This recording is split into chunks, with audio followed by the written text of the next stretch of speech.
Well, here we are in episode 9 of the bonus episodes, and it's been kind of crazy to get here so far, I think. Crazy or fun? Crazy fun. Yeah, no. Nope.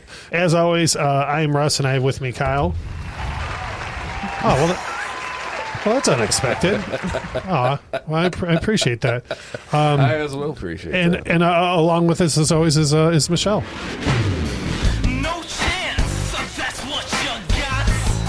No need to drop your theme music on everybody.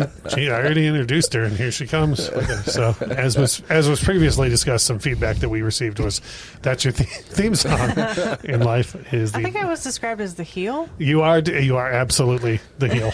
Yep. Like when Kyle and I are doing something like good and having a real solid discussion, generally this happens. And then the entire arena looks, and here you come doing the Vince McMahon walk. Yep. So I wish I could do that in real life. You can. You can. You just study it. There's plenty of examples. Conor McGregor learned how. Right. I'm dead serious. I feel like I need testicle size or grapefruit size of testicles. testicle. Yes. Yep. Well, testicle size testicles. Hey, Testicle size testicles. that's a serious condition that Vince McMahon suffers from. So let's not make light of that. So, anyways, first thing I want to say is everything from here out is spoilers. So if you haven't listened to the tournament so far, yes, go back and start over from the start of the tournament. Or if you've missed any tournament episodes, make sure you catch up on those because literally everything from this point forward is spoilers. So I'm going to set the table in the first half of this episode and kind of explain how we're going to do business going forward. Now, right before I hit record, Michelle was all, "Yep, I totally agree," and I was real scared about the fact that she did that. So I'm certain that at some point in what I'm about to read off, there's going to be questions and 100% questions and comments and all sorts of things. Maybe a timeout. I would rather not, but holy cow. I'm a wild card. No. So here's where we're at. We had 16 albums in the tournament. It was 8 albums that Kyle selected, 8 albums that I selected, and then we matched them up randomly. Both of us assigned them 1 through 8. We ranked them March Madness style, did like 1 against 8 and so on. And so everything fell that way. We discussed why we thought one album was better than another. And then Michelle dashed hope after dream after hope after dream. And according to who? According to all of the internet. A lot of people. Yeah, the whole internet. 9. So Michelle decided what moved on from there. And so everything going forward is all new matchups from the survivors from the Fallout. That's a great way to put it. Yeah, that was Michelle. So what's going to happen every week is we are going to end up putting this to a vote for the listeners because the internet had enough of Michelle deciding what albums won. And so going forward, what's going to happen is we will open up each episode with your feedback and your comments and everything the listeners post on the Facebook post that we'll make about this episode, and then we'll just share everybody's feedback, talk about it. Michelle will continue to deny whatever anybody says about her on the Facebook page, and we'll run it that way, and then at the top of every new episode, we'll announce what album is moving on and go from there. Right? Yeah. I'm real scared that you're not actually agreeing to this. I just have no idea what's going on. Right? So basically it'll work like this going forward. For the second half of this show, we're going to sit here and discuss the 2 albums that are up against each other this week and give you our opinions on it. And then that episode will basically come out on Friday morning for everybody to listen to. The Facebook post will either go up Friday or Saturday. It doesn't really matter which day it goes up. No. And then, because there's nothing to spoil really, because it's up to the audience. So that'll go up either Friday or Saturday. You'll have until Tuesday to leave your vote/comment for which record you want to move on in the tournament.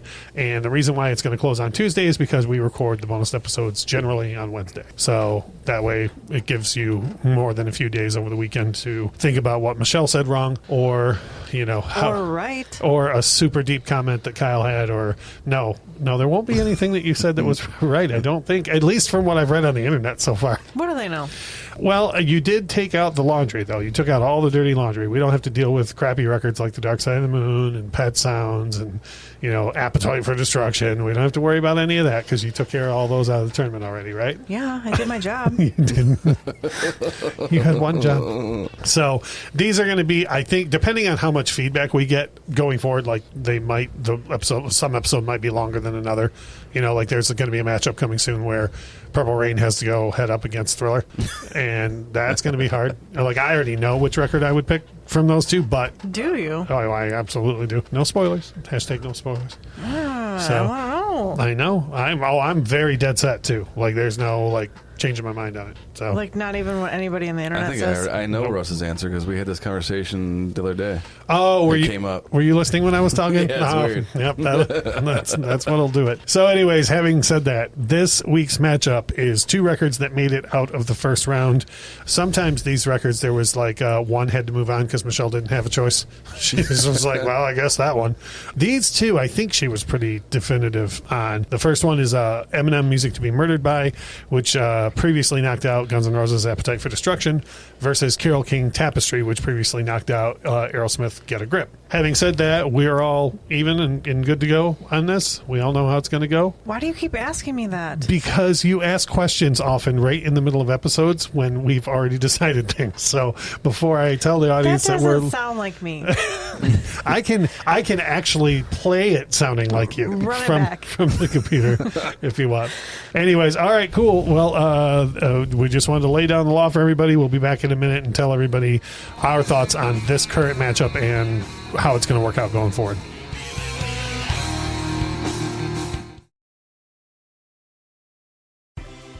This is Beer in Front. Every week I'll talk about a beer that maybe we've forgotten along the way while we get those check-ins and badges. Being the Chicago beer guy, I'll also talk about great craft beer in the city of Chicago. And remember, sometimes the beer in front of you is the best one yet. That's Beer in Front, part of the Odd Pods Media Network.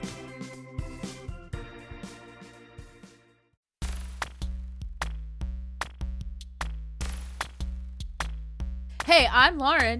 And I'm John. And we host the Beard Al Podcast, the podcast where we talk about two of the greatest things in the world, beer and Weird Al. And a lot of other things. We're funny. Yeah, that's basically what I told him to say. Good job with your script. Listened. Yay! But no, seriously, we try and pair a beer with a Weird Al song and talk about both things and go where the conversation takes us. It's fun, I promise. You'll like it. Yeah, I mean, if you like talking about random things as well as, fine craft beers and some wonderful craft music. And we're back.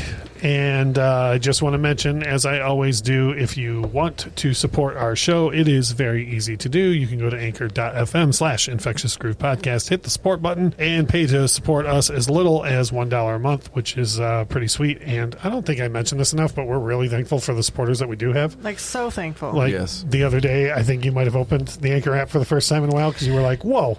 So I don't like to, if I'll go crazy about it. I feel Yeah, like you get a little numbers. bit over. Yeah, and I'm checking it constantly. So Were you going to say I go a little overboard? No. Oh, no, I go a lot overboard. Overboard's the wrong word. You get obsessed about it. Yeah. And so I didn't open it. I don't want to. I kind of gauge how we're doing on both of you because I physically will mentally drive myself crazy by looking at it. So. Well, I do that for us. So. I know. That's why you don't need two crazy people on this podcast. Right. So. Yep. So, anyways, having said that, if you'd like to, you can go there, hit support, and as little as $1 a month, it helps us out, and we are really, really, really thankful for the supporters that we do have. So, and most likely everybody heard two ads because we picked up another sponsor. We got a sponsor. Yeah. And the ad that you hear is the result of about 50 takes. Really? Oh yeah, because of the I don't want to plug them again, but how many of the same words are in there? The name it was something. It was it sounds amazing. That's a cut and paste job. Is what that is. So well, thank you. I hope they're happy with it. Yeah. The Deep Sleep Sounds podcast. I hope You they're could happy be with on the it. Deep Sleeps pod. Sleeps. See, that would Deep be Sleep Sounds. there's take one. So, anyways, all right. So enough of my screwing around. So what we're going to do, and this is kind of a new format, but we're going to try it out and see how it works. We're just going to go around the table and say, this is what I vote for, this is what I vote for. Then we'll discuss why. So, Kyle, between these two records, which way do you go? Eminem. Michelle? Eminem. Okay. You're both wrong. So, I have good reasoning. Well, okay? I'm going to just tell you. Well, you know what? Actually, let me hear yours first. Not to combat it. Like I'm interested. My mind is so set that I'm very interested to hear. Yeah, so I think Carole King. That's obviously a classic record that it holds its own weight in every category that you could put it up against, or every other record you could put up against. But for me, I wouldn't find myself. If I had those two records sitting on the table, I'm going to almost choose Eminem every time, probably, just because that's what I would want to listen to more. Okay. In general. Yeah. Though there's smash hits on Carole King's album. My two reasons to pick mine, that doesn't come into play, which is weird. You know what I mean? Yeah. Like, I didn't think about that. Like, you would just want to hear that one record more than the other. I would just find myself That's how leaning. I decided for 8 straight weeks. No. Yes. No, you sat here and physically told us several times that you barely listened to some of these records. No, but I was saying which one I liked better, not which one for technical reasons or... No, boy. I understand the importance of Tapestry. I do like the record, but I don't get excited for Tapestry like I do for Music to be Murdered by. Sure. So that's why. And Michelle, what is your reasoning? Well, when it came down to the numbers, so... What do you mean the numbers? I gave Carole King a 6 out of 10, and I gave Music to be Murdered by a 7 out of 10, so... I wish you would stop mentioning your ludicrous, ridiculous... I don't even... Nothing about your Okay. scoring system makes sense to anyone. But me, There's no way it even makes sense to you. yes it does. Like, I'm pretty sure that you just threw numbers at a dartboard and you were like, I don't know, that's what this record gets. No. Yeah. Solid argument. No. Nope. Well, I will say that it's because Carole King had more stinkers on it than Music to be Murdered by. that's not even remotely the case. Holy crap. So, for me, and like I say, I looked at it a completely different way. Well, I looked at it a totally different way than Kyle did, and everyone looks at it a totally different way than Michelle does. So, what I did, I thought about it like this. For me, Music to be Murdered by is not even close to Eminem's best record. Like, his second or his third are almost in a two-way tie for me with that. Not only is Tapestry Carole King's best record, it's incredibly influential on all of music, who was heavily influenced by that record. Like, Stevie Nicks and Christine McVie were allowed to do what they did on Rumors because of the influence of Tapestry. There was stuff that she did too that I didn't realize were covers by other people until I listened to that record and I was like, oh wait. Yep. For me, and that's another minus for Music to be Murdered by for me. Again, I have to compare it to his first two or his second and third albums. Those records are crazy influential. Like, we've heard a ton of rap come out since, and we're going to continue to have a ton of rap come out after it that are influenced by those two records. Whereas I don't think anybody's going to be influenced by Music to be Murdered by. You know what I mean? Yeah. Like, and that's not his fault. Like, it's later in his career, and you know what I mean? Like, people are less influential as they go on and so on. But so for me, that's why I would easily pick the one over the other. But your argument, and I'm looking directly at and pointing at Kyle, over personal preference. Like, if you're going to want to put on a record and that's what you're going to want to listen to, then for you that's the record. I'm biased towards Eminem too because I was excited for that record to drop. Like, it was like a surprise thing that no one knew about, and I obviously that couldn't happen with Carole King because of when it came out. I couldn't be excited about it because you don't know what Carole King did. What I'm trying to think. What would her online fans be back then? Like the Beehive? Yep. Be like the Queens, probably, or something like that. Yeah, you don't know what her Instagram followers were doing back in the early 70s. She could have just dropped that out of nowhere. Well, yeah, that's true, but I couldn't have personally been excited because it came out way before I was born. So right, yeah.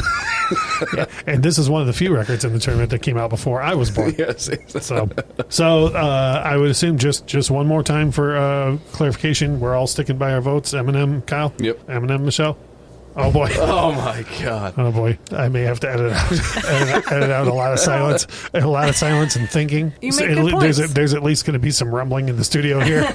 No, you make good points. And again, like I say, we talked about this off air. Like, I'm not here to try and like re-argue the albums, But when I put in how I'm trying to think of these rounds now is like these albums specifically against each other. And there's other stuff in this tournament that I would pick the Eminem album over. But I agree with both of you. Like, it would definitely be, not that I dislike the Carole King album at all, but if it was, they were sitting next to each other 9 times out of 10, I'm going to listen to Eminem. But I also see what you're saying. But you're also thankful for Stevie Nicks and Christine McVie. I am. Having the door kicked open for them by Carole King. So I don't know. Well, all right, we'll bring some more voices into that course then, right? Yeah, we'll open it up, and I feel like almost every week we're going to end up doing this. Like, me and you are going to agree, and then Kyle's going to say something, and you're going to be like, "Wait, no." And then the internet's just going to help you out again. Yeah, it's getting harder now because like I've chosen all these records and now I'm like. Did you think, by the way, that you were going to come in here and just be like 5.5 versus 7? Yep. Nope. That's not. And I guess it all really depends on how you're looking at it, because I do agree that the Tapestry is much more of an influential record than Music to Be Murdered by, like, hands down, 100%. Yeah. But you want to listen to the one before the other. Yeah. So it's just, it all depends on who, what your preference is. Michelle is having a hard time, everyone. So, anyways, kind of as a wrap up, I can't stress enough, and also, you know what? I should sidebar and say we are fully aware that there's something happening with the sound. We're not entirely sure what's going on, and I apologize. I will get this figured out. I don't think this episode is going to sound nearly as good as our usual ones do. I will figure that out. I'm not entirely sure what's going on, but we'll get it figured out. Anyways, having said that, so by way of one big important reminder, this episode, you guys will hear it on Friday. The Facebook post will either go up later that day or Saturday, and it's very important that you give us your vote, but also your reasoning. Doesn't have to be an essay. No. It doesn't have to be a whole big thing. Just, it could be, I've heard Tapestry way too many times in my life, and so I've never even heard the Eminem album, but I would buy that instead, or whatever. So however you guys do, the voting is what's going to shape this going forward. I'm very interested to see what other people say now, because now I'm really torn. Because now you don't have your mind made up anymore. You said Eminem so fast and with authority. And then you start talking, and I was like, shit. Yeah. I have that effect on people when it comes to music discussion. This is like a main episode story, but I have flat out talked people out of buying records at the record store before. Like, flat out been like, let me tell you why you don't want that. Don't want that album. So, and I've actually held their hand and brought them over to the section they meant to be buying a record from. But was it the Guns N' Roses section? No, I don't think I've ever talked to anyone like GNR. You like GNR or you don't. Like, I don't. You know what I mean? I don't think there's a way to acquire that taste. Like, because Axl's voice is so unique. Yeah. That, like, you either hear a GNR song and you're like, I want more of that, or you're like, if someone doesn't shut that kid up, Hardy, no thank you. Like seeing an angry kid in a grocery store, you're like, if someone doesn't shut that kid up. And I think Rush is the same way. Like, you're not going to talk someone into being a Rush fan because of Kenny's voice. Yeah. So, anyways, last big thing is next week. It's another rough matchup. I think is going to be the Metallica Black Album versus Led Zeppelin 4, and that's like a cross section of people who really fans of those bands really like both of those records. Yeah. So I think it's going to be fun. Michelle, any parting thoughts? No. You were so happy when you came down here.